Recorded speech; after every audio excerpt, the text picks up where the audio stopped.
Dziewczyny, stop! Gonię was już od 3 przecznic. Skąd u studentek takie torebki i nowe iPhony? Rodzice sponsorują? Tata wędkarz pomaga. Tylko że on łowi w telefonie. Że co? Serio mówicie? Jaka jeszcze wędka? Zobacz, my każdy poranek zaczynamy od połowu. Ty pijesz kawę, a my zarabiamy na zakupy. Wczoraj Wika zgarnęła 7000 złotych. Dziś ja. Big teraz jest po prostu dziurawy. Wszystkim rozdaje. Nie wierzę. Dajcie linka, też chcę. Wyślemy ci. Zapisz sobie. Hi everyone, it's Kino here. Welcome to this Ashtanga beginners class. And this practice is a very intense practice, meaning the Ashtanga yoga in practice. So it's good to take a moment and kind of break down some of the harder variations of the asanas. And today I want to share with you the technique for the 3 Janushirshasana asanas. And these are 3 seated poses that, if you're newer to the practice, can be a little confusing and difficult to kind of understand. So we'll take a moment now to really dive into the technique of these 3 seated asanas. Just to prepare, what I'd like you to do is to come onto your hands and knees, and then let's curl the toes under, and let's start off with 5 breaths in downward facing dog. So let's inhale, let's lift the hips back and up. We'll just start off with 5 breaths here, just to make sure the body is at least prepared somewhat, so we can move more fluidly into our Janushirshasana asana. So we'll stay here for 1, 2, 3, 4,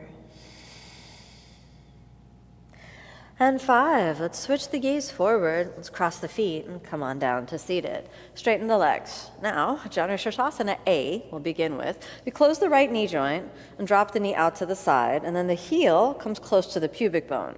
All right, so now we want the knees to eventually end up with 90 degrees away from each other. So we're kind of trying to remember that geometry of a right angle between the knees. It can get confusing because sometimes the thigh bone doesn't participate in that 90 degrees. So if we move the thigh bone into 90 degrees, this actually takes the knees further than that. So just think about the knees 90 degrees away from each other. Then we might need a little bit of an ankle flexion to keep the contact of the heel to the pubic bone. So the most important thing to work on here is your external rotation of the hip joint, and then moving your torso away from the knee and from the thigh that's in that external rotation position. So that kind of separation will come up over and over again in the Ashtanga Yoga seated asanas. So if you have a hard time closing your knee joint, so if we kind of come back up to our initial entry, if we can't close the knee joint for whatever reason, maybe because of an injury, maybe because the knee is a little, sensitive, or maybe because we have had reconstructive knee surgery, then we want to close the knee just as much as we can, and we can still drop that knee out to the side. If there's any pressure or pain on the outside of the knee, you can hold on to it with your hand, or you can place a block underneath your knee. That also works as well, or a pillow, or anything that you have at home. So we can do an open variation of Janushirshasana. So we never want to force the knee joint into closing. So if this is your variation for Janushirshasana A, the next asanas are going to get a little bit tricky, but there are ways to adapt those as well. So if we go back to Janushirshasana A, let's try that A position on the right side. Let me kind of turn the torso over. This allows us to inhale, prepare, and then exhale, fold. And the place that we're really interested in kind of feeling is to ground through the hip, working the external rotation, and then feeling the portion of the lower back that allows the torso to kind of slide away from the thigh. Now, if we use the foundation of Janushirshasana A, we come up, then keeping the foot, and this is important, that we don't want the foot to be on the outside of the foot like a blade, but you kind of want the top of the foot to be resting into the ground, and this will expose the sole of the foot upwards. This also lifts the heel ever so slightly, and this gives you a good transition to go from Janushirshasana A, as you lift the hips, slide forward, and then you want to aim your pelvis, so you can see that I'm lifting my pelvis, lift the hips completely up, slide forward, keep the sole of the foot up, and then settle the hips right onto the foot. So it's a little uncomfortable, you're a little angled off to the side, the knee comes a little forward. My teacher used to say that now the knees want to be 85 degrees away from each other. So if you find that contact point, then it's a little harder, but you still want to get the torso sliding away from the knee. You can reach both hands forward, they can stay on the ground, or you can reach all the way down Inhale, prepare, and then keep trying to bring the torso over the left thigh or over the opposite thigh. This increases the flexibility and the stretch on the right side lower back as we fold forward, more forward, more forward. Now, when we come out of Janushirasana B, you're going to slide back.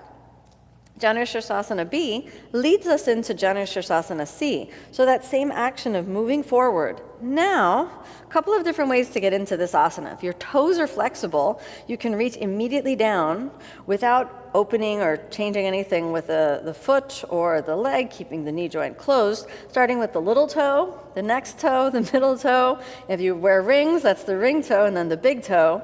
And then simply sliding so that the toes all bend.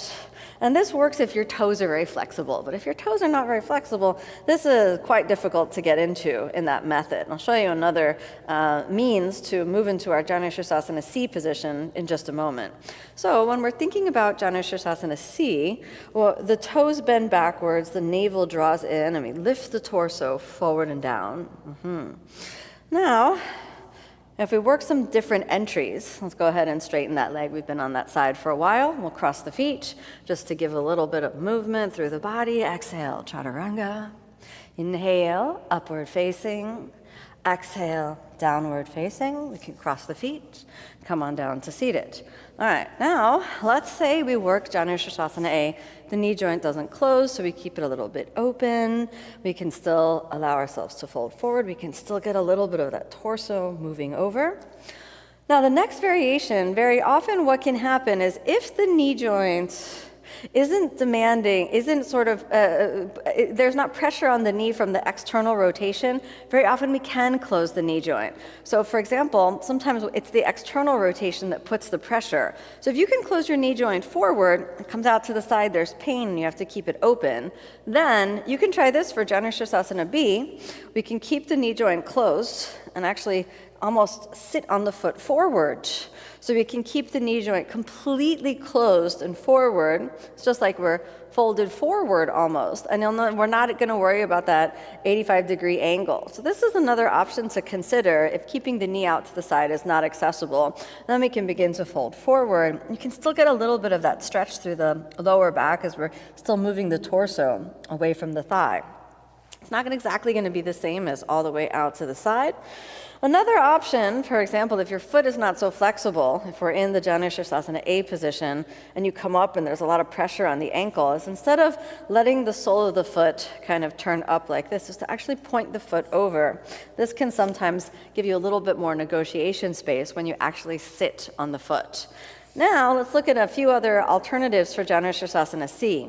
In Janushirasana C, if you can close the knee joint a little bit, your toes are relatively flexible, you could reach under and start to bend the toes back and actually just place the toes in the position and then scoot lightly forward. When you're working Janushirasana C, you don't ever want to push the knee to the ground or try to forcefully move with the hands. Instead, let the movement come from the hip joint as you move into the asana.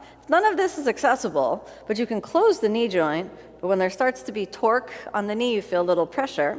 This is a nice alternative, one that I actually really enjoy, is we can close the knee joint at about a 45-degree angle, pivot forward until there's a little weight in the base of the big toe, and you could stop there.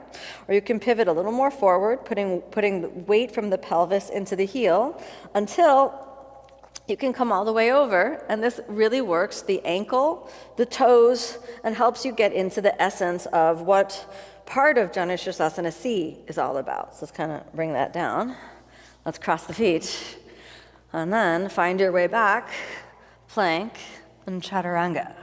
Inhale, upward facing. Exhale, downward facing. Let's cross the feet, come on down to seated. Okay, so in the Ashtanga Yoga method, what's most important is that you connect breath, body, and mind. When we're connected, this means that you're also in tune with what works. Sometimes our bodies are flexible. Sometimes our bodies are not so flexible. And this varies day by day and, of course, body to body. So you want to respect what your body is presenting you with and find an alternative or an adaptation of every asana. So you're going to take that methodology of breath, body, and mind as really the essence of what Ashtanga Yoga is. And then this will really allow you to go deeper into the practice. I hope you found this breakdown of Janu Sirsasana useful, and you can apply it when you dive into the more complete practices of the Ashtanga Yoga method. Thanks so much for joining me on this Ashtanga Yoga breakdown. May you be happy, may you be peaceful, may you be filled with love.